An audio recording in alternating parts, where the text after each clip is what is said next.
What's up, y'all? It's Jay the Prodigy, and today I'm going to be telling y'all the story of how I became known as Jay the Prodigy. And this is a story that maybe 3 or 4 other people on this earth know. Um, my parents don't even know the full story, so mom and dad, if you're watching this, then this is how I became the Prodigy. So probably around 9 or 10 years old, I was asking for a laptop for Christmas so that I could play Minecraft, and my parents gave me a laptop. It was probably like a $300 or $400 laptop. It was a piece of crap, but I wanted to play Minecraft with shaders, and so I had to learn how to overclock, about CPU, about RAM, about all of that type of stuff.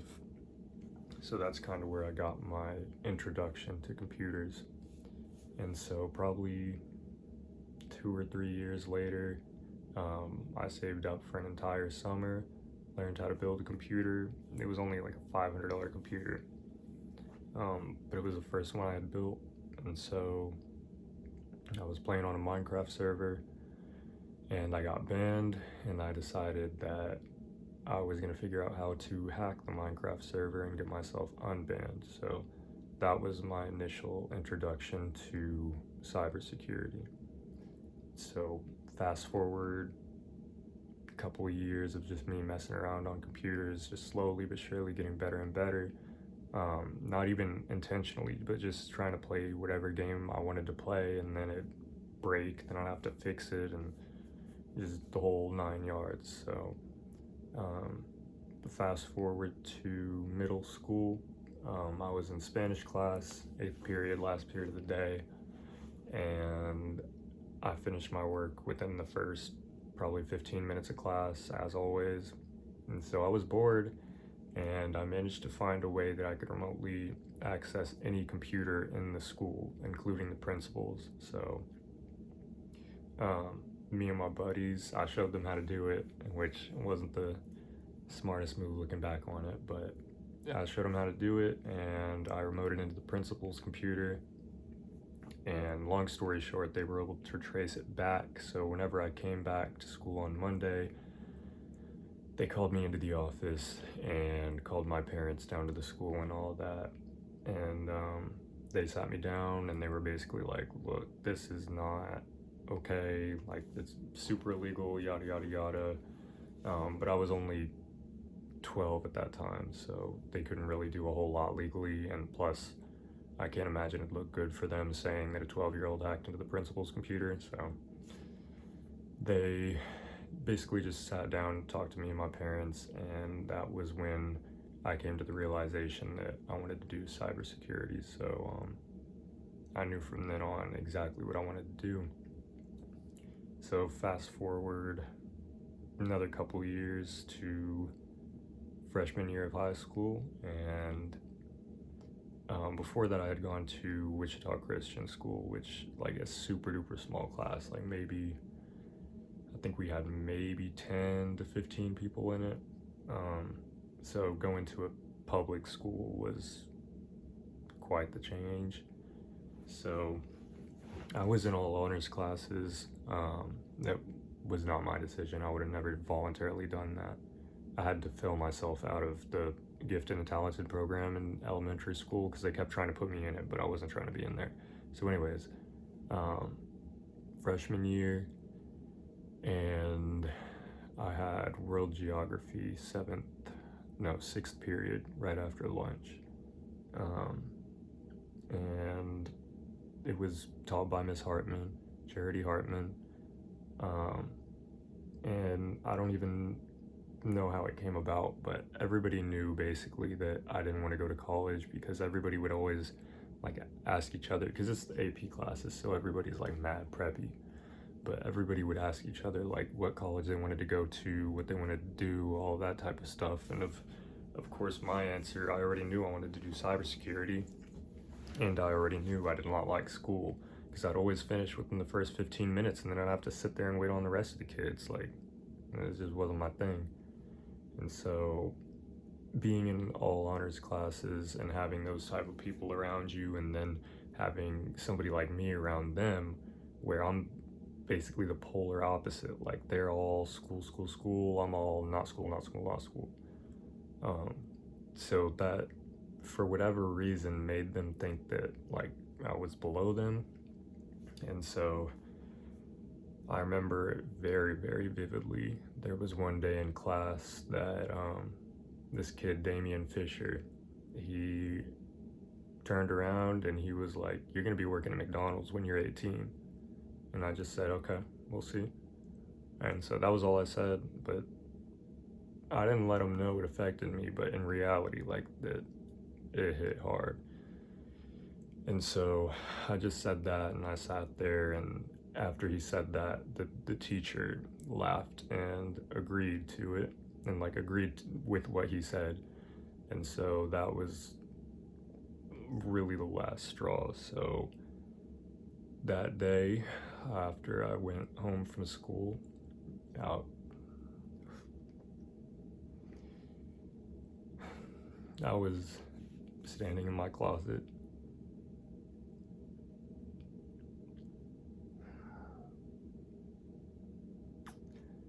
I was standing in my closet and I was just thinking, like, I know what I'm capable of. I know what I want to do.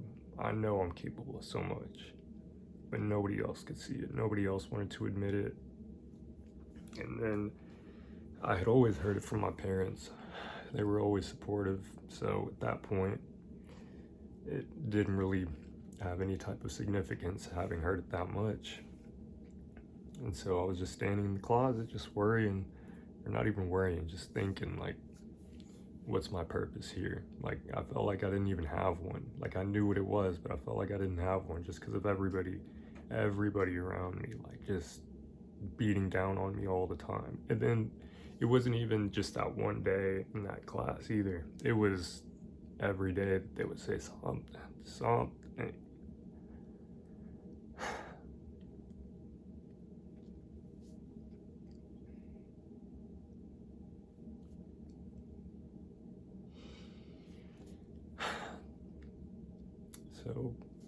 yeah, as I was standing in the closet, I was contemplating just ending it right there, right then and there. But thought crossed my mind about, what if my parents had to tell my brother, who at the time he was 6, maybe 7, and I knew that he wouldn't understand when my parents told him that he wasn't going to see Jay again, that Jay was gone, Jay's not coming back.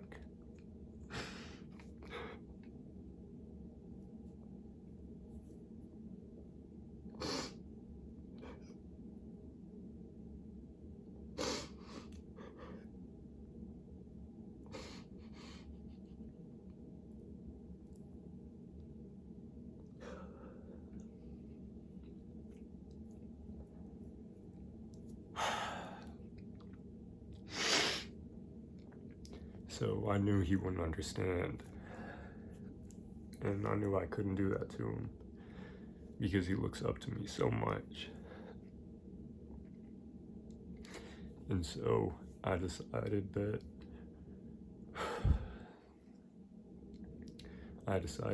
if I was ready to lose everything while I was standing in that closet, that I would risk losing everything.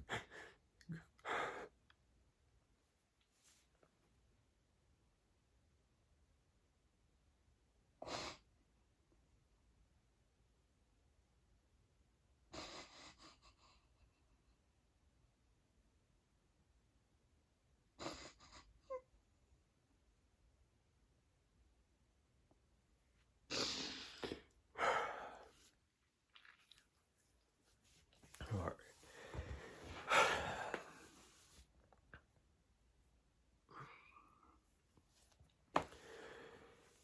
I'm sorry if this video is mad choppy, but it's hard to talk about. So anyways, I was in the closet and I decided that if I was willing to lose everything right then and there, that I was willing to risk everything and risk losing everything, just going as hard as I could to prove everybody wrong. And so that year was the same year that I had taken the IT fundamentals test in my IT class. And so I figured, after kind of researching the certifications a little bit, that was going to be the best alternative to college because, like I said, I didn't like school. I knew I wasn't going to like school, and I definitely wasn't going to like college. And so I decided that the certifications were going to be the best way for me to be able to prove that, yeah, even though I'm only, I think I was 14 at that point, even though I'm only 14, like, I still know my stuff. I still know what I'm doing. And so took that test. That was super easy because, like I said, I had already been doing it for years previous to that.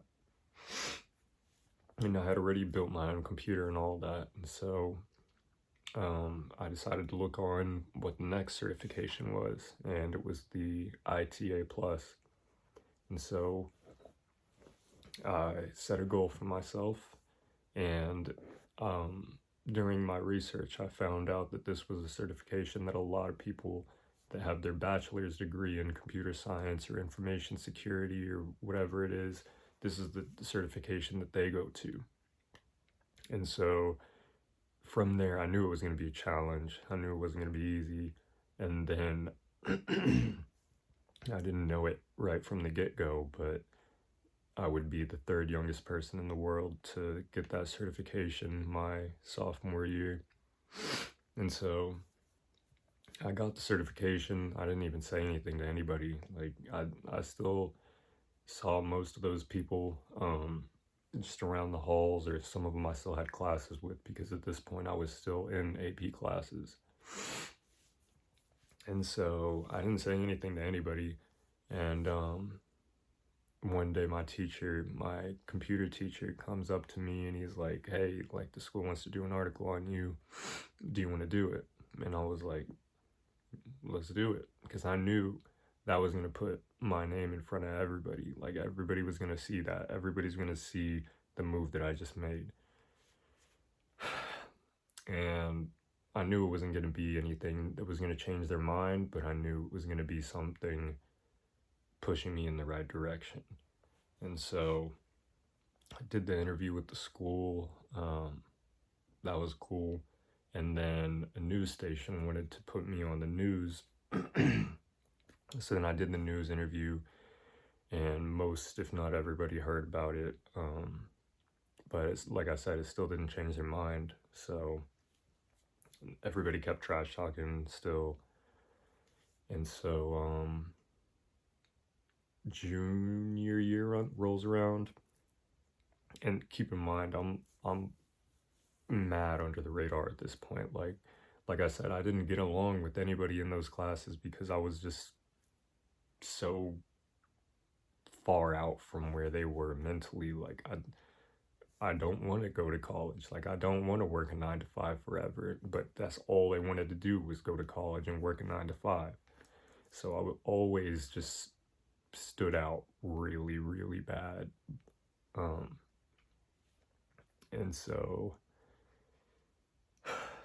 that's another thing I want to add in there, actually, that whenever I did decide that I was going to go as hard as I could on it, that's when I decided to kind of start embracing being the black sheep, because I had always been, I had never really fit in anywhere. I didn't like the cool kids because they were all fake. I didn't like the nerdy kids because they were all into, like, stuff I wasn't into. I never really talked to girls because I never really found an interest in them up to that point. They were just kind of like a distraction, and I didn't dress to impress or anything, so definitely did not get any attention or anything like that from them.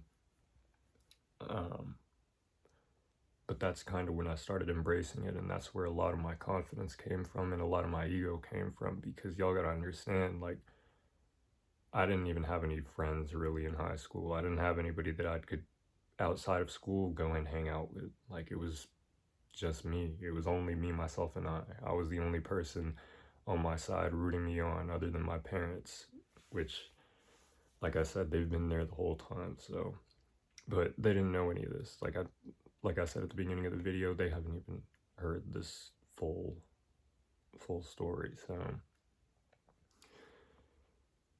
that's where my confidence came from. So then sophomore or junior year rolls around, and I decided I was going to go for the Security Plus, which, like I said, ITA Plus, I was the third youngest in the world to get, and the A Plus, or the Security Plus, I knew I was going to be the youngest in the world as long as I got it by 16.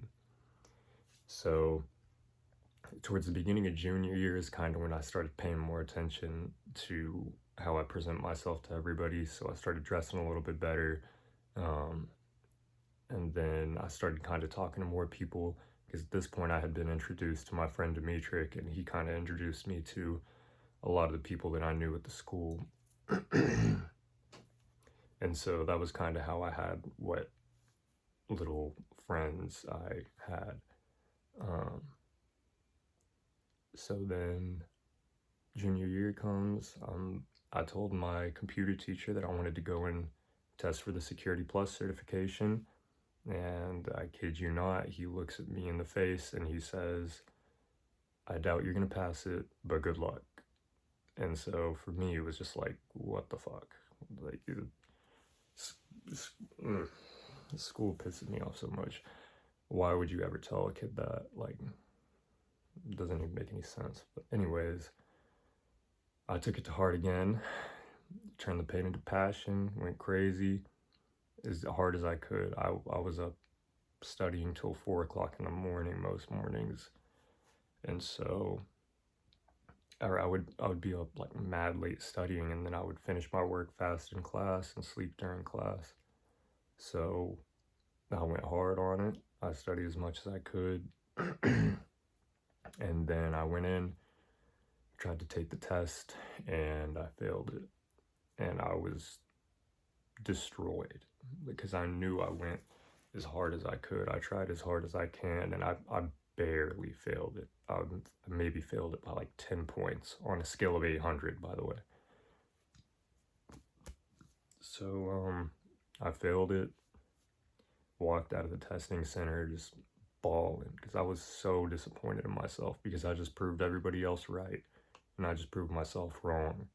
But I wasn't gonna let that stop me. So I was in a little bit of a depression for probably a solid 2 or 3 days after that, and then I hopped right back on it, started studying again, started going over materials I'd never even considered going over before, that were not even on the test, like just making myself as over prepared as possible. And so my parents had paid for it the first time. It was almost, I think it's like $450 per try to test it, or like $450 to take the test. And so my parents told me they weren't going to pay for the second one. So that's when I started getting into cryptocurrency. And that was back in 2017, 18-ish. So I started dibbling and dabbling in crypto. Eventually I made enough that I could retake the test. So I went in, retook it, passed it that time. And then that's how I made history. So yeah, then again, WFISD did an article on me. Then this time, both local news stations wanted to do a interview with me, so I did those.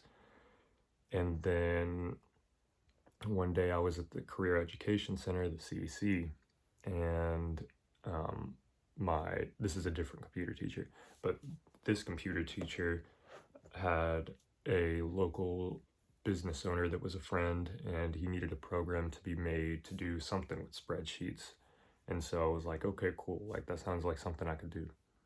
So keep in mind, this is before any of this. Like this, none of that existed yet.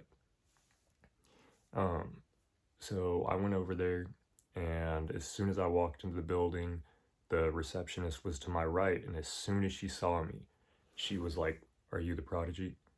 And I was like, yeah." And at the time, I didn't even know what a prodigy was. Like, I didn't know what the word meant. And so I was just like, "Yeah, I guess." And so she's like, "Okay, follow me." So then she takes me into another room. And as soon as I walk into the other room, I kid you not, the lady goes, "Are you the Prodigy?" And then I'm like I knew something was up. Like, why would I get asked that same question twice back to back? Like, I don't know. It just caught me off guard. And so again, I was like, "Yeah, I guess."